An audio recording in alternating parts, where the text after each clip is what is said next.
السلام عليكم البنات، كدايرين؟ لاباس عليكم؟ مزيانين؟ وصباحكم مبارك ان شاء الله. فكنتمنى تكونوا بالف خير ويلقاكم ان شاء الله هذا الفيديو وانتم في احسن الاحوال. اسمحوا لي بزاف البنات، صوتي شويه ماشي هو هذاك، فاختكم راها مريضه، فغير صبروا معايا في هذا الفيديو هذا. غير صبروا معايا.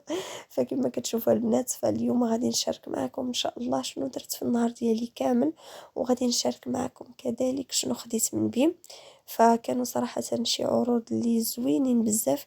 فانا اليوم كما كتشوفوا اختكم راها نايضه بكري، فنضت بكري مع ديك جويه 8 وربع، فوجدت الفطور وقلت باش انني نمشي البيم وناخد يعني حتى انا من هذوك العروض. راكم عارفين كيكون شويه زحام بزاف صراحه. اليوم حاطين واحد المقيلات اللي رائعين والثمن ديالهم جد مناسب، واكيد غادي يكون زحام عليهم.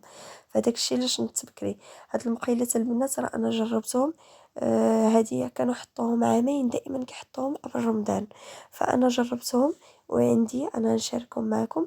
يعني حتى هذوك اللي حتى وحده عندي قديمه منهم، هذيك لا مارك بالخصوص صراحه زوينه بزاف، فما غاديش تندموا نهائيا. راه صراحه الثمن اللي دايرين ليهم هما راهم ساويين اكثر من الثمن ديالهم، فما غاديش تندموا الا خديتوهم، راهم زوينين بزاف. فانا مجرباهم وغادي نجرب معكم ان شاء الله حتى المول ديال الكيك اللي دايرين له 30 درهم، راه عليه ضجه بزاف ديال الناس كيقولوا باللي راه ما مزيانش، راه كيلصق.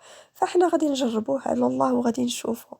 فدابا حطيت الفطور، نشربوا ديك كاس ديال القهوه باش نقادوا المزاج ونمشيو للبيم ان شاء الله. فكما كتشوفوا البنات مشيت للبيم. راه كانت اليوم القتيله على هاد المقيلات، راه كان بنادم بواحد الدرجه ما تصوروش، كلشي جاي ياخذهم.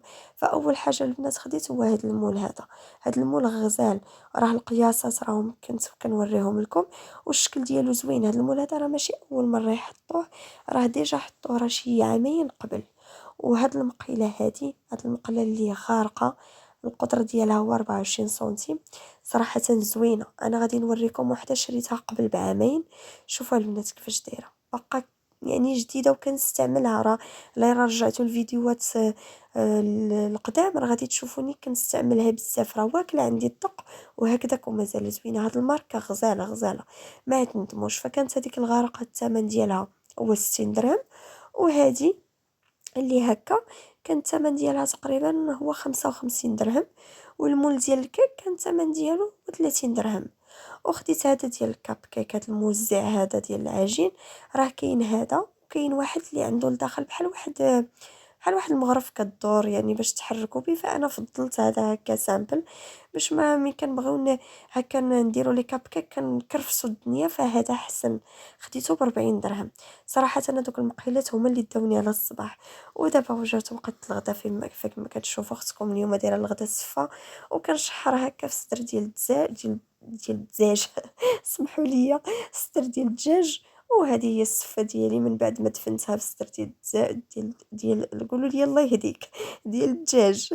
كنشدو كنفرتو وكنديرو هكا من الداخل، كندفن الدجاج. كندفن الدجاج في السفه. وكما كتشوفوا هذا هو الكيك من بعد ما درتها. فانا ما بغى ما بردت حتى جربته صراحه. بغيت نجرب الشكل ديالو كيفاش كيجي. صراحه جا واحد الشكل ديال هاد الكيك الطويل، جا رائع. يعني باش كنخرجوا على ديك الروتين ديما كنديروا ديك الكيك اللي داير، الكيك اللي مربع عادي، حتى لا، هذا كيجي زوين. وحتى المرصوات الا بغيتي تقطعيهم كتبعي غير دوك القياسات. فانا داك المول دهنته ضروري من دهنوها البنات، دهنته بشويه ديال الزبده ورشيته بالطحين وعاد درت الكيك. وديك الكيك راه ديال 2 ديال البيضات. ودابا البنات جات وقت العشاء، فضروري من شي حاجه ضروري العشاء هكا خفيفه. فانا ما كنبغيش نثقل بزاف، فدرت غير لي بات العشاء. فانا كندير اي لي بات عندي، فنورمالمون خصني ندير ليفيس، ولكن ما عنديش، ما متوفرينش عندي. بقات ليا من هادي، فانا درت هاد لي بات اللي دايرين بهذا الشكل هذا. شحرتها في شويه ديال الربيع وشويه ديال البزار، ودرت عليها هكا شويه ديال الكاشير، يعني اللي عندك في الكوزينه، يعني شي حاجه اللي كتكون خفيفه. ف كندير هكا شويه ديال المايس، يعني اللي متواجد معك. فماشي شي حاجه يعني شي صالاد اللي مكلفه. يعني شي حاجة اللي بسيطة. فأنا كنشارك معاكم البنات غير أفكار هكا اللي بسيطة بزاف، وكنضيف هكا هاد الهريكو الحمرا أولا هاد اللوبيا الحمرا. راه يعني صراحة البنات هادي ما خصكمش تستغناو عليها، راها صحية بزاف بزاف وفيها بزاف ديال المنافع. هادي راها رائعة. فهاد اللوبيا الحمرا راها غزالة، انا ما كتخطانيش نهائيا من الدار. وكندير هكا هاد الخويتمات ديال الكالامار اللي دوزتهم في لاشابلور وقليتهم، وغادي نضيف هكا من الفوق يعني شويه ديال المايونيز. يعني شي حاجه اللي بسيطه وعلى قد الحال. وغادي نختم معكم الفيديو بهذا الكاس ديال العصير. فكنتمنى ان الفيديو يكون نال الاعجاب ديالكم، وما تنساوش دعموا اختكم بلايك. ومع السلامه.